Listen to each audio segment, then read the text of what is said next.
ഒരാൾ മരണപ്പെട്ട് ആ മയ്യത്ത് പള്ളിയിലേക്ക് കൊണ്ടുപോകുമ്പോൾ, ജനാസ കൊണ്ടുപോകുമ്പോൾ അവിടെ ആ മയ്യത്ത് അല്ലെങ്കിൽ ആ മയ്യത്തിൻ്റെ റൂഹ് സംസാരിക്കുന്നുണ്ട്. ഇത് സഹീഹായ ഹദീസ് കൊണ്ട് സ്ഥിരപ്പെട്ടതാണ്. ഇമാം ബുഖാരി റഹ്മത്തുള്ളാഹി അലൈഹി അദ്ദേഹത്തിൻ്റെ സ്വഹീഹിൽ അബൂ സഈദ് അൽ ഖുദരി റളിയല്ലാഹു അൻഹുവിൽ നിന്ന് ഉദ്ധരിക്കുന്ന ഹദീസിൽ കാണാം, അന്ന റസൂലുള്ളാഹി സ്വല്ലല്ലാഹു അലൈഹി വസല്ലമ ഖാൽ, അള്ളാഹുവിൻ്റെ റസൂൽ പറഞ്ഞിരിക്കുന്നു, ഇദാ വുളിഅത്തിൽ ജനാസത്തു വഹ്തമലഹർ റിജാൽ, ഒരു ജനാസ, ഒരു മയ്യത്ത് കൊണ്ടുവന്ന് കുളിപ്പിച്ചു കഫൻ ചെയ്തു, അങ്ങനെ മയ്യത്ത് കട്ടിലിൽ കിടത്തി, ജനങ്ങൾ വഹ്തമലഹർ റിജാൽ അലാ അനാഖിഹിം, അങ്ങനെ ജനങ്ങൾ അവരുടെ തോളുകളിൽ ആ മയ്യത്തിനെ എടുത്ത് കൊണ്ടുപോകുമ്പോൾ, മറവ് ചെയ്യാൻ വേണ്ടി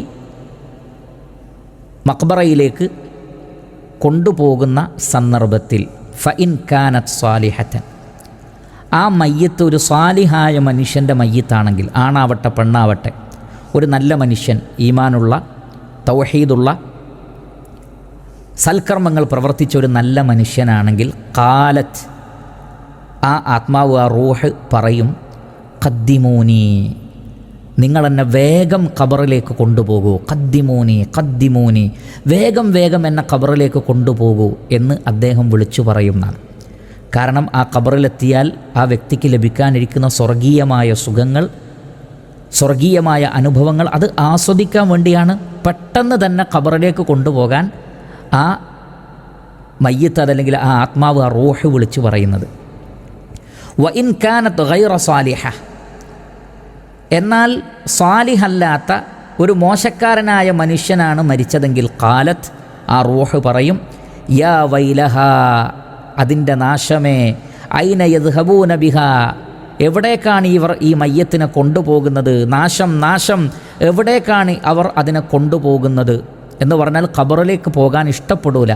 കാരണം അവിടെ മുൻകർ നക്കീർ കാത്തു നിൽക്കുന്നുണ്ട്, ചോദ്യങ്ങളുണ്ട്, അവിടെ വലിയ പരീക്ഷണങ്ങളുണ്ടാകുമെന്നത് തിരിച്ചറിയുന്നു. അതുകൊണ്ട് തന്നെ ഖബറിലേക്ക് കൊണ്ടുപോകുന്നതിനെ ആ മയ്യത്ത് വെറുക്കുമെന്നാണ്, അതല്ലെങ്കിൽ ആ ജനാസ, അതല്ലെങ്കിൽ ആ റൂഹ് വെറുക്കും എന്നാണ് പ്രവാചകൻ പഠിപ്പിക്കുന്നത്. എന്നിട്ട് നബി സല്ലല്ലാഹു അലൈഹി വസല്ലം പറയുകയാണ്, യസ്മഉ സൗതഹാ കുല്ലു ഷൈഇൻ, അതിൻ്റെ ശബ്ദം എല്ലാ വസ്തുക്കളും, എല്ലാ ജീവജാലങ്ങളും കേൾക്കും, ഇല്ലൽ ഇൻസാന, മനുഷ്യനൊഴികെ. മറ്റൊരു റിവായത്തിൽ ജിന്നുകൾ എന്നുകൂടിയുണ്ട്. വലൗ സമിഅഹു സഇഖ, അവരത് കേട്ടിരുന്നെങ്കിൽ അവർ ബോധം കെട്ട് വീഴുന്നതാണ്. ജനാസ കൊണ്ടുപോകുന്നവർക്ക് ഈ ശബ്ദം കേൾക്കാൻ കഴിയില്ല. ആ മയ്യത്ത് വിളിച്ചു പറയുന്ന ശബ്ദം ജനാസ കൊണ്ടുപോകുന്നവർ കേട്ടാൽ എന്തായിരിക്കും അവസ്ഥ? ആലോചിച്ച് നോക്കൂ. നമ്മൾ ഒരാൾ മരണപ്പെട്ടു, അദ്ദേഹത്തെ കുളിപ്പിച്ച് കഫൻ ചെയ്തിട്ട് നമ്മൾ ആ മയ്യത്തിനെ കൊണ്ടുപോകുമ്പോൾ, എന്നെ വേഗം കൊണ്ടുപോകൂ എന്ന് ആ മയ്യത്ത് സംസാരിക്കുന്ന നമ്മൾ കേട്ടാൽ, അല്ലെങ്കിൽ എൻ്റെ നാശമേ നിങ്ങൾ അങ്ങോട്ടാണ് കൊണ്ടുപോകുന്നത് എന്നൊക്കെ മയ്യത്ത് പറയുന്നത് നമ്മൾ കേട്ടാൽ, തീർച്ചയായും മനുഷ്യർ ബോധം കെട്ടുപോകും. കാരണം അത് വല്ലാത്തൊരവസ്ഥയാണ്. അതുകൊണ്ട് തന്നെ നബി സല്ലല്ലാഹു അലൈഹി വസല്ലം പറയുകയാണ്, അത് മനുഷ്യർക്ക് കേൾക്കാൻ കഴിയില്ല. രണ്ട് കാരണങ്ങൾ കൊണ്ടാണത്. ഒന്ന്, മനുഷ്യൻ കേട്ടാൽ തന്നെ ആ ശബ്ദം അത് സാധാരണ നിലക്ക് ജീവിച്ചിരിക്കുമ്പോൾ ഉണ്ടാകുന്ന ശബ്ദം പോലെയുള്ള ശബ്ദമായിരിക്കില്ല. അക്കാരണം കൊണ്ട് അവർ ബോധം കെടാം. അല്ലെങ്കിൽ മരിച്ച ഒരു വ്യക്തിയുടെ ആ മയ്യത്ത് കൊണ്ടുപോകുമ്പോൾ അതിൻ്റെ റൂഹ് സംസാരിക്കുക എന്ന് പറഞ്ഞാൽ അതും ബോധം കെട്ടുപോകാൻ കാരണമായിത്തീരുന്നതാണ്. അതുകൊണ്ട് ഈ കാര്യം സ്ഥിരപ്പെട്ടൊരു വിഷയമാണ്. അവിടെ നമുക്ക് പഠിക്കാനുള്ള പാഠം ഇതാണ്: സ്വാലിഹീങ്ങളായി ജീവിക്കുക, സ്വാലിഹീങ്ങളായി മരിക്കുക. തവഫനി മുസ്ലിമൻ വ അൽഹിഖ്നി ബിസ്വാലിഹീൻ, അള്ളാഹുവെ മുസ്ലിമായി നീ എന്നെ മരിപ്പിക്കണേ, സ്വാലിഹീങ്ങളിൽ നീ എന്നെ ഉൾപ്പെടുത്തണേ എന്നിങ്ങനെ നമ്മൾ ദുആ ചെയ്യണം. മുസ്ലിമീങ്ങളായിക്കൊണ്ടല്ലാതെ നമ്മൾ മരിച്ചു പോകാൻ പാടില്ല. എങ്കിൽ മരണപ്പെട്ട് കഴിഞ്ഞാൽ അവർ സന്തോഷകരമായ ഒരവസ്ഥയിലാണ്. ജീവിച്ചിരിക്കുന്നവർക്ക് ദുഃഖമുണ്ടെങ്കിലും അവർ പറയുന്നത് എന്താണ്?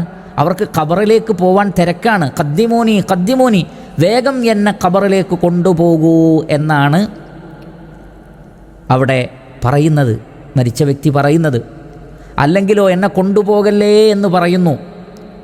അത് വളരെ ഖേദകരമായൊരവസ്ഥയാണ്. അതുകൊണ്ട് സ്വാലിഹീങ്ങളായി ജീവിക്കുക, സ്വാലിഹീങ്ങളായ നിലക്ക് തന്നെ മരണപ്പെട്ടു പോകുവാൻ റഹ്മാനായ റബ്ബിനോട് പ്രാർത്ഥിക്കുക.